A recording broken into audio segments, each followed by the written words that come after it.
Government to provide more land for public housing in policy address.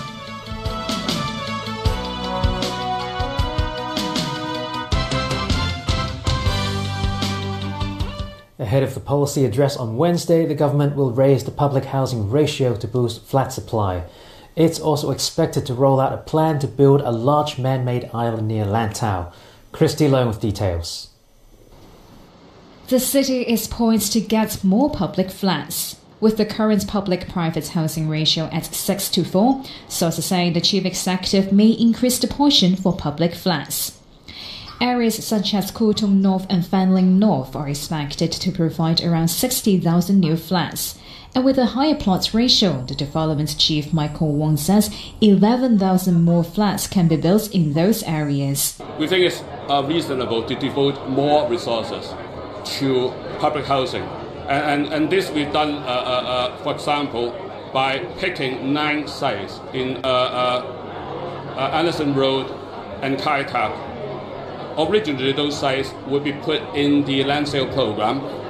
Those sites will now be devoted to public housing.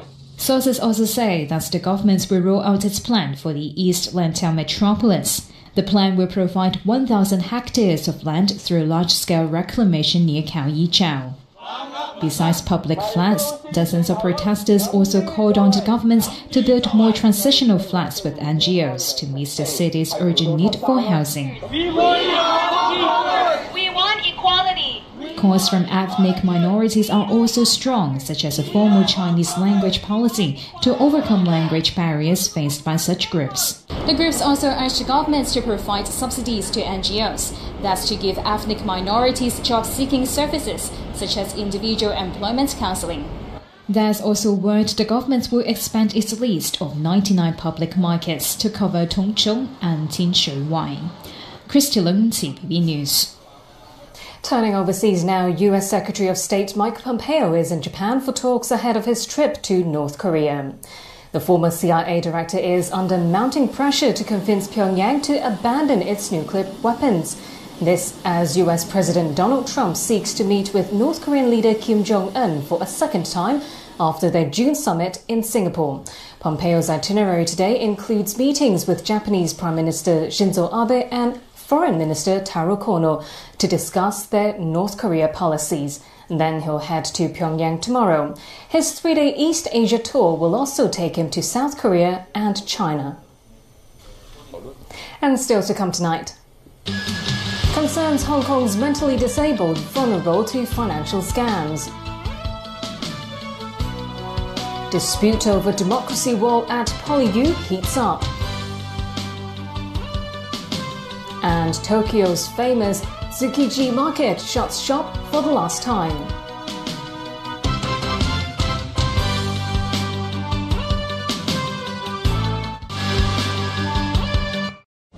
Welcome to our lounge. Enjoy your stay. Thanks very much.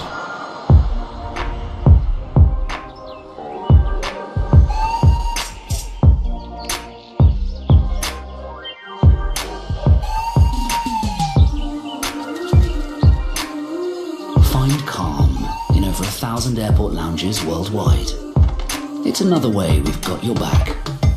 The Platinum Card from American Express. Don't live life without it.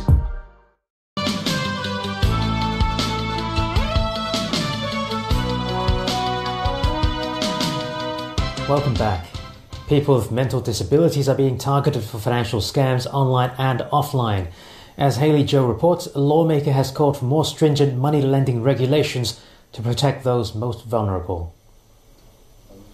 Mr. Lee talked about his brother's experience and how he was approached on the street and talked into purchasing a gym membership. His brother was diagnosed with a mental disorder when he was in primary school, and it is easily recognizable. He said at first, a female fitness center employee sent text messages to his brother about her daily life and sometimes that she missed him. Then she asked for his ID card and bank details to collect a membership card at the fitness center. The victim followed her instructions and was persuaded to pay about $60,000 for a 5-year membership and personal training sessions. Mr. Lee claimed that his brother did not understand what he had paid for. This is one of the 10 cases involving people with mental disabilities which were reported to lawmaker Alice Mak over the past year. Some of the cases involved signing of a marriage certificate and online money lending.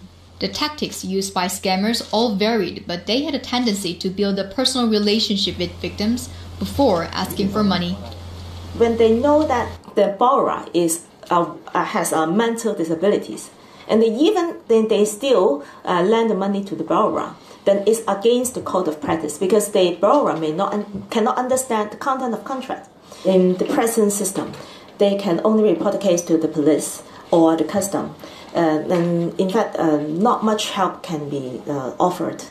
She said countermeasures should inevitably be focused on preventing these scams, as it is not easy to recover losses once they become victims.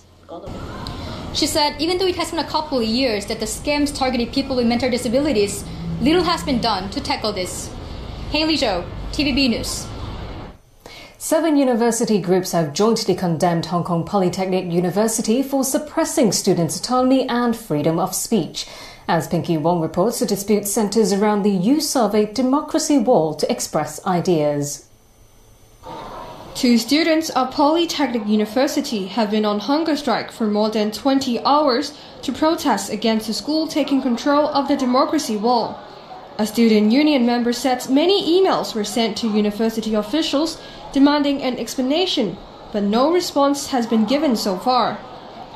University officials only asked them to a closed-door meet-up after they headed to the management office 2 days ago.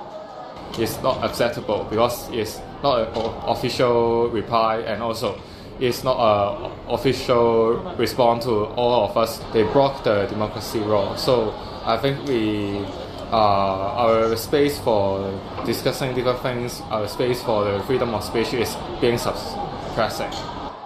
The pair insists their hunger strike will not end before the school reinstates their rights and control over the students' democracy wall. Posters supporting Hong Kong independence were earlier stuck onto the democracy wall. Later, university staff covered them up with red paper. The dispute escalated last month when the student union declared that the democracy wall was the Lennon Wall, in honor of the 2014 Occupy movement.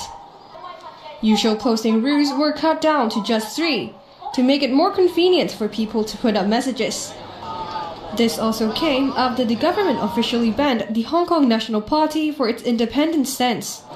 Pinky Wong, TVB News. A steel bar pierced through the arm of a 21-year-old in an industrial accident this morning. The painter was taken to Queen Elizabeth Hospital for treatment. He reportedly lost balance, fell 5 feet and landed on a podium. The incident happened at around 9 a.m. in Ho Man Tin at a housing authority construction site. Passenger traffic at West Kowloon Station hit its highest level yesterday, almost 2 weeks after the terminus opened. Passenger numbers reached 80,020 yesterday. Still, that's 80 short of what authorities hoped to achieve in daily average patronage at the high-speed train station. The MTR Corporation has arranged around 100 extra staff to help with crowd management there, with the National Golden Week holidays coming to an end. Overseas again, India signed a $5 billion deal to buy 5 Russian air defense systems despite a looming threat of American sanctions on countries that trade with Russia's defense and intelligence sectors. India has requested Washington granted a waiver. An international affairs expert believes India could complete the deal using rupees despite sanctions. I do not think that India would succumb to US pressure because over the purchasing of the armaments from Russia, because India has a very sophisticated policy of separating the relationship between India and the US and between India and Russian Federation, and India is in a good negotiable position right now. India's acquisition of the S-400 long-range missile systems has been considered critical to countering a perceived threat from China, which is making big economic inroads throughout South Asia, India's traditional sphere of influence. The deal was signed during a visit by Russian President Vladimir Putin, who met with Indian Prime Minister Narendra Modi. The two countries also signed deals to develop 6 nuclear power projects in India. Finally tonight, a historic fish market in Tokyo shut its doors today and will move to a more modern facility on reclaimed industrial land. The biggest wholesale fish and seafood market in the world will move to the $5 billion facility on October 11th at the nearby Toyosu waterfront district. The planned relocation had been delayed for years because of objections from vendors. They argue the new site is contaminated, inconvenient and unsafe. The 83-year-old Tsukiji Fish Market is considered a local institution and is a major tourist draw. It boasts more than 500 wholesalers employing thousands of people. The market is visited by an average of 40,000 people a day.